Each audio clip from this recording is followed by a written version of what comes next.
فی الحال آپ کو براہ راست لیے چلتے ہیں، سینٹ کا اجلاس جاری ہے۔ دوسرا جہاں تک رہی نیب ترامیم کی بات، وہ ایک 3 رکنی بینچ کے، اس میں بھی لارجر بینچ مانگا گیا تھا اس وقت، ایک 3 رکنی بینچ کے سامنے لگایا جس میں 2-1 سے ڈیسیژن دیا گیا اور اس کی کچھ شکوں کو بحال رکھا گیا، تقریباً 70% شکوں کو، 30% کچھ شکیں تھیں جن کے بارے میں انہوں نے سٹرائک ڈاؤن کیا، اس کی اپیل ہے۔ لیکن یہ آرڈیننس آپ یاد کریں گے جب یہ لے کیا گیا تھا، اس میں وہ کچھ ٹیدنگ پرابلمز تھی جو نیب کو ری آرگنائز کرنے کے لیے ضروری تھی، اور جو پروسیکیوشن نے کچھ تجاویز دی کہ ان کا کام افیکٹ ہو رہا تھا اس کی وجہ سے۔ وائٹ کالر میں انہوں نے کہا کہ جو ریمانڈ کے پیریڈ میں 90 سے آپ نے یکدم 14 کیا، اسے 30 پہ ریشنلائز کر دیں، یہ کچھ اس طرح کی چیزیں تھیں۔ تو میرے خیال میں جو مثبت قانون سازی ہوتی ہے جس کا بھلا فائدہ پروسیکیوشن ڈیفنس دونوں کو ہو اور بیلنس کریٹ ہو، اس میں ہمیں اس طرح کی بات نہیں آنی چاہیے۔ یہ ہمارا اختیار ہے اور یہ ہماری اختیار رہے گا۔ سٹینڈنگ کمیٹی کو گیا ہے، کل کو ہاؤس میں آئے گا، ہاؤس جب تک اسے اپروو نہیں کریں گے یہ قانون نہیں بنے گا۔ بہت شکریہ سر۔ جی علی ظفر صاحب، کامران صاحب، معذرت کامران صاحب، تھوڑا سا میں آج وکیلوں کا دن ہے نا، میں سمجھتا ہوں کام کو، پھر لا منسٹر کو آخر میں کہوں گا کچھ بول لیں۔ سینیٹر طاہر صاحب نے ایک بات کی جس کا میں تھوڑا سا ریکارڈ کے لیے درست کرنا چاہتا ہوں جناب چیئرمین۔ انہوں نے کہا کہ قانون سازی کی، ہم نے امینڈمنٹ کی اور ہم نے اپیل کی طاقت دے دی آرٹیکل 187 کے جو فیصلے ہوتے ہیں سپریم کورٹ کے، اس کے خلاف۔ جب وہ 184(3) کی جب وہ اس کی بحث ہو رہی تھی، بلکہ یہ قانون ایک طرح سے جلدی سے پاس کیا گیا تھا، تو اس میں ایک شک ڈالی گئی تھی جس کو میں نے آبجیکٹ کیا تھا آن دا ریکارڈ، اور میں اس کو یاد کرانا چاہتا ہوں سینیٹر طاہر صاحب کو۔ وہ آبجیکشن میں نے یہ کی تھی کہ آپ اس کو ریٹروسپیکٹو نہ کریں۔ یہ بہت اچھی بات ہے کہ اپیل دیں، لیکن اس سے آپ کھولنے کی کوشش نہ کریں جو کیسز ختم ہو چکے ہیں۔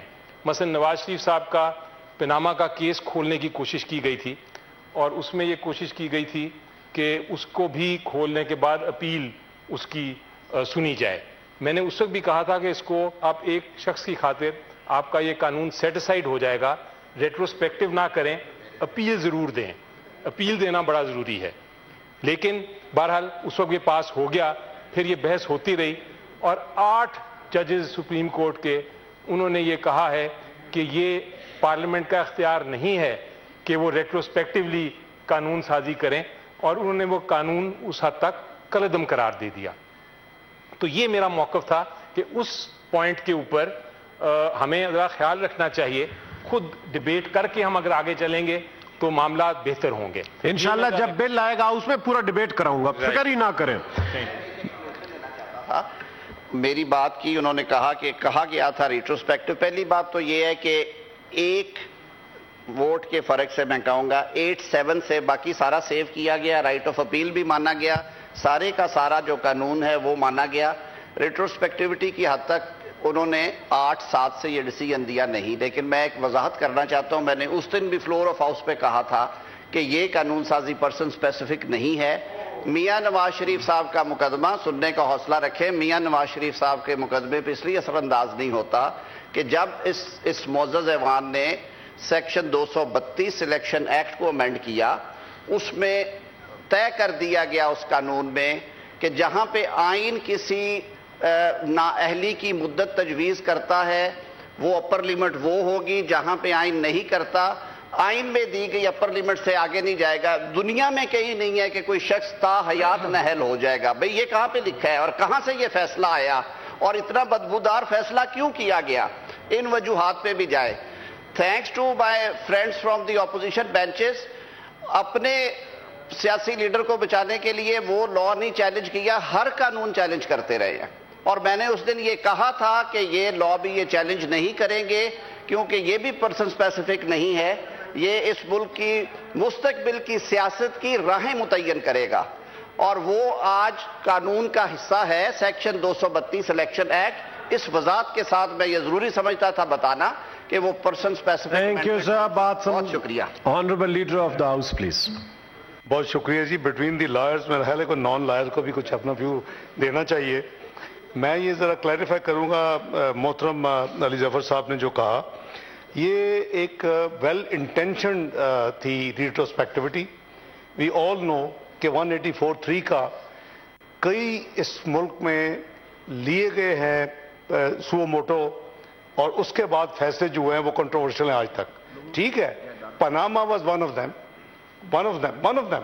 یہ ایک سنسٹ کلوز رکھی گئی تھی، 30 دن کا صرف ٹائم تھا کہ آج تک آل 184(3) چونکہ ان کو اپیل نہیں تھا، اویلیبل نہیں تھی.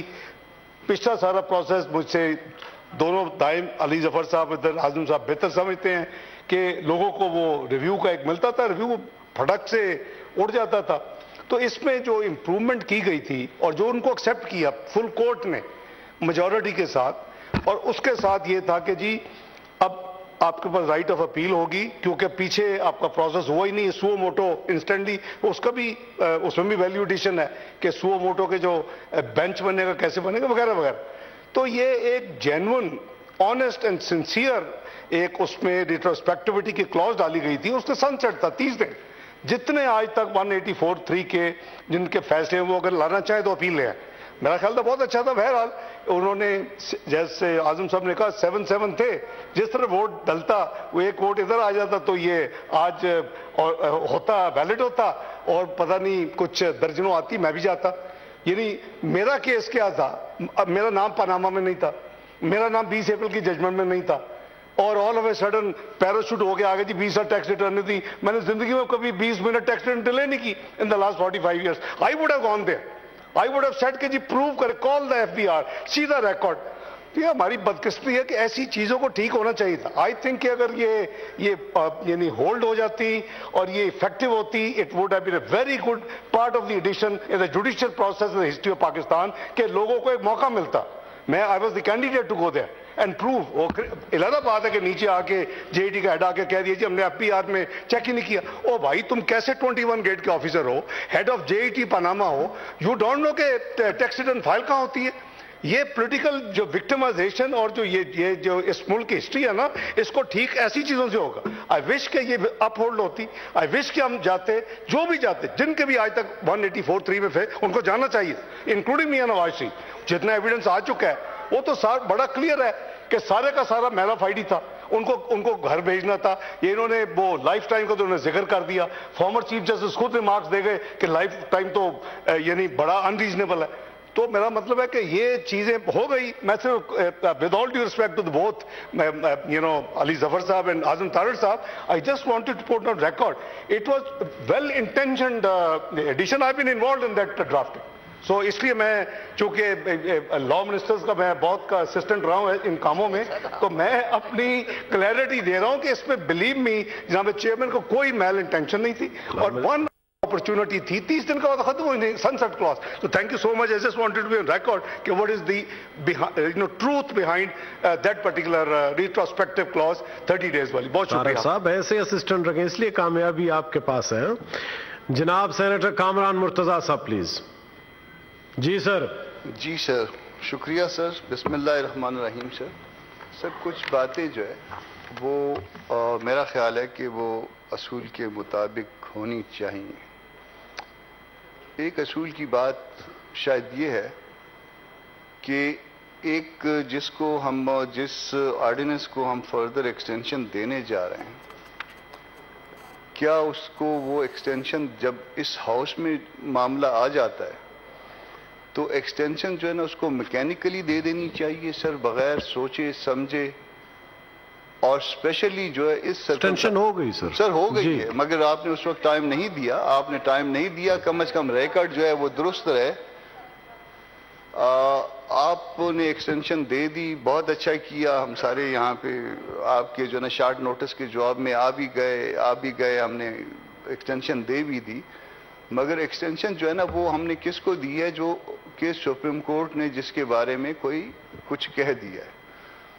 اور جب کچھ کہہ دیا ہے تو وہ سوال یہ نہیں ہوگا کہ وہ 3 ممبر بینچ ہے اس کے خلاف اپیل فائل ہو سکتی ہے، اپیل فائل نہیں ہو سکتی. اگر وہ 2 ممبر بینچ بھی کوئی فیصلہ کر دیتا تو بھی جو ہے وہ فیصلہ سپریم کورٹ کا ہی فیصلہ ہوتا. ہم پہلے سے کس طرح سے جو ہے نا یہ پریمپٹ کر سکتے ہیں کہ وہ فیصلہ جو ہے وہ کیا ہوگا. تو جب ہم پریمپٹ نہیں کر سکتے اور ایک فیصلہ موجود ہے اور اس کی موجودگی میں ہم اس کو ایکسٹینشن دے رہے ہیں تو کیا یہ درست ہوگی ایکسٹینشن؟ یہ ایک بات سر. دوسری بات یہ ہے کہ اس سے پہلے جو امینڈمنٹ ہم نے جس کو ہم نے ایکسٹینشن دی ہے، یہ ایکسٹینشن اس قانون کو دی ہے جو ایکٹ آف پارلیمنٹ تھا، اس میں ہم نے تبدیلی کی ہے. اس ایکٹ آف پارلیمنٹ کے لیے شاید اس پہ ڈیبیٹ ہوئی ہوگی، کمیٹی میں گیا ہوگا، اس کو سوچا گیا ہوگا، اس پہ مائنڈ اپلائی کیا گیا ہوگا. آج نہ ہم نے اس پہ سوچا ہے، نہ ہم نے اس پہ کوئی مائنڈ اپلائی کیا ہے، اور ہم نے اس کو جو ہے نا وہ اس کو بغیر سوچے سمجھے کمیٹی میں بھجوائے ہم نے اس کو وہ کر دیا. اور وہ جو پہلے جس چیزوں میں ہم نے اس آرڈیننس کے ذریعے امینڈ کیا تھا اس قانون کو، اس کمیٹی کا جو مطلب پارٹیز جو انٹرسی پارٹیز جو کمیٹی تھی اس کا میں بھی ممبر تھا، تو اس میں ہم نے شاید کہیں نہ کہیں پہ ڈیبیٹ کر کے جو ہے نا وہ کمیٹی نے اس میں امینڈمنٹ کی تھی. تو اس کو اس طرح سے ایک پارلیمان کے قانون کو پہلے امینڈ کر دیا جائے آرڈیننس کو، پھر وہی پارلیمان جس نے وہ پرانی قانون سازی کی تھی اس میں اس امینڈمنٹ کو پھر اس طرح سے اپروو کر دے، ڈائریکٹلی نہیں انڈائریکٹلی. تو میرا خیال ہے کہ یہ جو کچھ بھی ہوا ہے درست نہیں ہوا سر. اس کے ساتھ ساتھ سر چونکہ آپ نے ابھی فلور مجھے دے دی ہے، ایک چیز ہمیشہ جو ہم وہ کہتے آئے ہیں سر، الیکشن کے حوالے سے اور صدر کی ڈیٹ دینے کے حوالے سے، آج وہ صدر کی ڈیٹ دینے کا معاملہ شاید سپریم کورٹ میں بھی کلیئر ہو گیا ہے کہ ڈیٹ الیکشن کی کس نے دینی تھی. آرٹیکل 48 میں صدر صاحب نے دینی تھی، جس میں وہ ناکام رہے. ایک تو وہ ویسے ہی جو ہے نا آرٹیکل 44 میں ایکسٹینشن پہ ہیں کہ جی جب تک صدر نہیں آئے گا، مگر چونکہ ایک دستوری پروویژن جو ہے اس کو وہ سمجھنے میں یا تو ناکام رہے ہیں یا اس پہ عمل کرنے میں ناکام رہے ہیں. تو میرا خیال ہے کہ ان کا ریزگنیشن بنتا ہے. اگر اس طرح کے بلنڈر جو ہے وہ صدر کے عہدے پہ بیٹھے لوگ کرتے رہیں گے تو اس کا مطلب ہے کہ وہ دستور کی لاقانونیت اور دستور کی وائلیشن جو ہے وہ مستقل چلتی رہے گی. This half-hourly clock is brought to you by کوئی ہارش اسمیل نہیں دیتی Golden Pearl hair of and Innovex Solar Energy.